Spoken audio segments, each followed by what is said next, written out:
Assalamualaikum warahmatullahi wabarakatuh. Selamat pagi.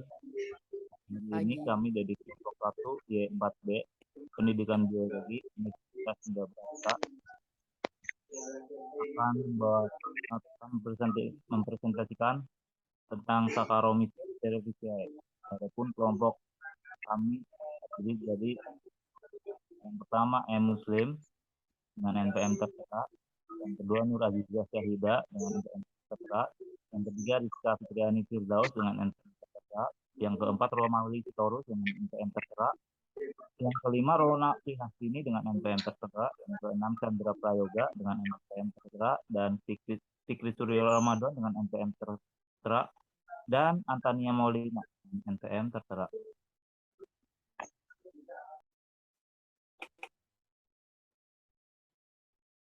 Yang pertama adalah morfologi dari Saccharomyces cerevisiae.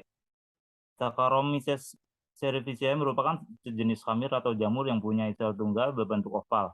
Sel hamir dari kapsul, dinding sel, membran plasma, nukleus, vakuola, globula lipid, dan mitokondria. Hamir ini berbentuk oval atau bulat telur dengan ukuran sekitar 1-5 mikrometer atau 20-25 mikrometer dengan lebar sekitar 1-10 mikrometer. Koloninya berbentuk rata, lembab, mengkilap, dan halus. Klasifikasi ilmiah dari Saccharomyces cerevisiae yaitu kerajaan fungi, filum Asomycota, kelas Saccharomycetes, ordo Saccharomycetes, famili Saccharomycetaceae, genus Saccharomyces, spesies Saccharomyces cerevisiae, dan nama binomial Saccharomyces cerevisiae. Pada gambar sebelah kanan adalah penampang dari jamur Saccharomyces cerevisiae, di mana jamur ini berbentuk koloni berbentuk seperti oval dengan bagian-bagian yang tertera seperti aktifabel, ada nukleus di tengah, endoplasmic reticulum, mitokondria, dinding sel atau sel wall, membran sel, vakuola, Golgi, dan lemak globula.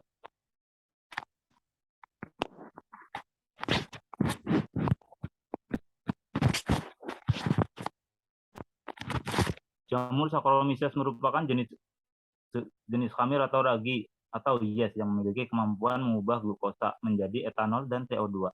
Saccharomyces tidak berklorofil dan termasuk golongan Eumycetes, tumbuh baik pada suhu 30 derajat Celcius dan pH 4,5-5. Pertumbuhan Saccharomyces dipengaruhi oleh adanya penambahan nutrisi, yaitu unsur karbon sebagai sumber karbon, unsur N, unsur amonium, dan pepton, unsur mineral, vitamin. Ini menurut Ahmad. Selain itu, spesies ini bersifat fermentatif, yaitu dapat melakukan fermentasi dengan memecah glukosa menjadi karbon dioksida dan alkohol, sehingga banyak digunakan dalam industri pembuatan makanan.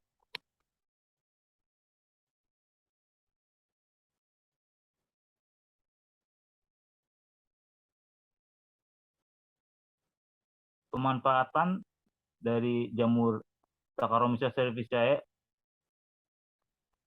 yaitu untuk memfermentasi gula dan mengubahnya menjadi alkohol atau etanol dan CO2, telah menjadi bahan utama dalam industri roti, pembuatan anggur, dan fermentasi pertama kali ditemukan oleh Louis Pasteur.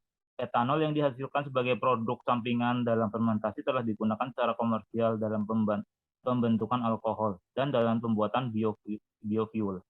Karbon dioksida yang dilepaskan sebagai hasil fermentasi bertindak sebagai agen ragi. Zat ragi dapat berubah zat apapun yang membantu mengembangkan adonan.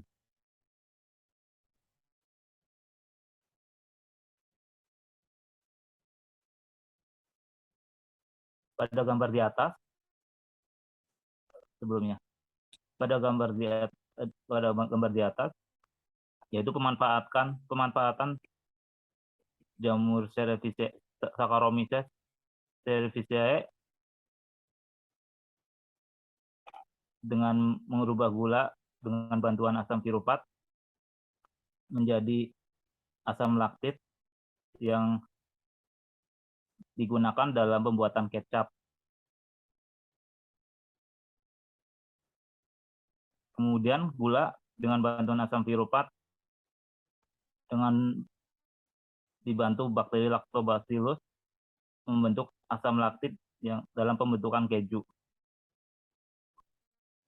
Kemudian gula dibantu dengan asam piruvat dengan perantara dengan bantuan Saccharomyces membentuk etanol dan CO2 dalam pembuatan bir, etanol dalam pembuatan wine, dan karbon dioksida dalam pembuatan roti.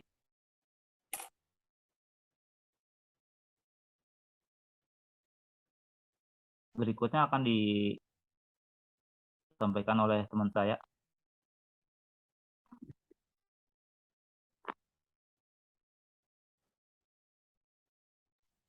Baik, saya akan lanjutkan.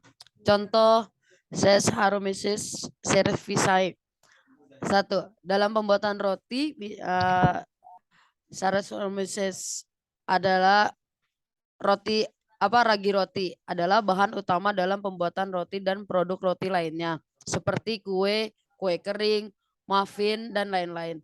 Roti dibentuk dengan mengubah gula yang dapat difermentasi menjadi alkohol dan karbon dioksida atau biasa disebut dengan CO2. Adonan untuk membuat roti terdiri dari tepung terigu, air, ragi, dan garam. Peragian adalah istilah umum yang mencakup perubahan gelembung udara dan yang bukan gelembung udara atau disebut dengan aerobik dan anaerobik yang disebabkan oleh mikroorganisme dalam pembuatan roti. Sebagian besar ragi berasal dari mikroba jenis Saccharomyces cerevisiae.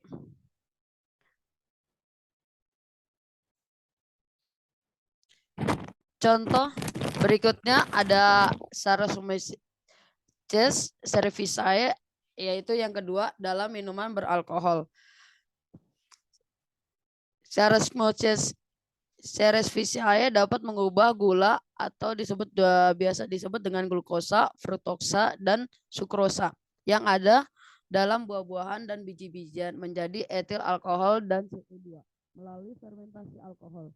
Dalam kondisi anaerobik, asam piruvat pertama-tama diubah menjadi asetaldehyde yang kemudian diubah menjadi etil alkohol dan CO2.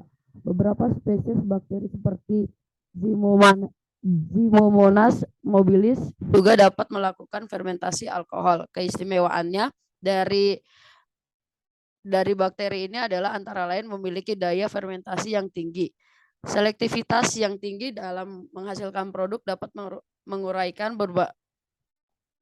berbagai jenis gula, tahan terhadap kadar etanol yang tinggi yaitu antara 9 sampai 10%, volume, tahan terhadap kadar glukosa yang tinggi 14 sampai 25 derajat Brix pH optimum, pertumbuhan yang rendah 4,5 sampai 5, suhu optimal pertumbuhan yang relatif tinggi yaitu 25 sampai 30 derajat Celcius, dan akumulasi produk samping yang rendah atau biasa disebut yang menurut Prescott tahun 1990.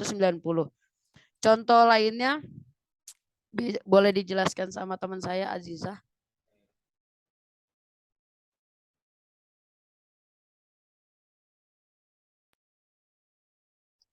Contoh yang ketiga yaitu pembuatan anggur atau wine. Dengan mengubah gula menjadi alkohol dalam suatu proses fermentasi, Saccharomyces cerevisiae umumnya dipilih sebagai strain untuk menghasilkan alkohol yang tinggi per gram gula yang digunakan. Hilangnya sel-sel khomir atau jamur dari proses akhir lebih sedikit, mempunyai kemampuan fermentasi pada suhu rendah, dapat membentuk rasa yang spesifik. Contoh dari Saccharomyces cerevisiae yang dimanfaatkan adalah strain ATCC 9763 dan FNCC 3210 untuk meningkatkan produksi etanol dan bioetanol.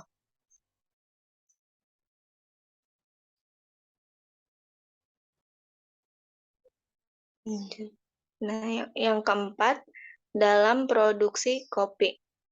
Saccharomyces cerevisiae berperan sebagai pembentuk aroma dan rasa kopi yang khas.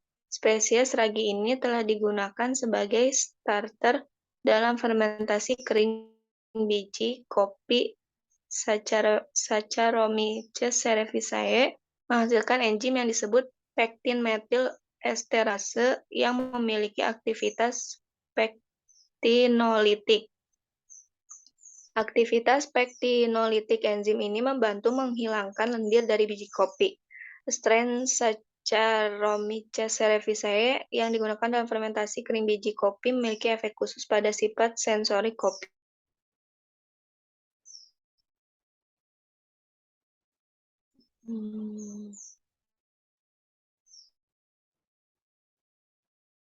Faktor yang mempengaruhi proses fermentasi.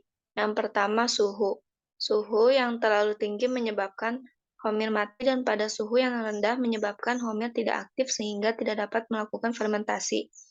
Suhu optimal inkubasi berkisar antara 25–30 derajat Celcius. Yang kedua, kelembapan. Fermentasi akan berkembang dengan optimal jika berada di lingkungan yang lembab. Yang ketiga, konsentrasi. Konsentrasi yang terlalu tinggi menyebabkan gula sederhana yang dihasilkan semakin berkurang. Hal ini terjadi karena gula diubah menjadi alkohol.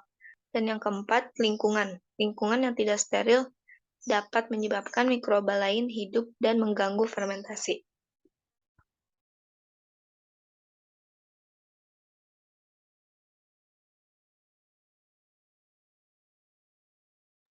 Baik, Mas Muslim, lanjut.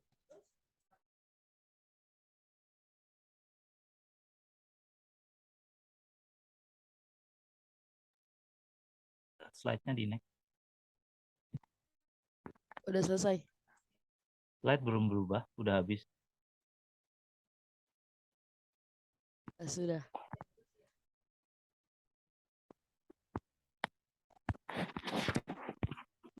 Alhamdulillah, demikianlah presentasi dari kami kelompok 1. Kurang lebihnya mohon maaf.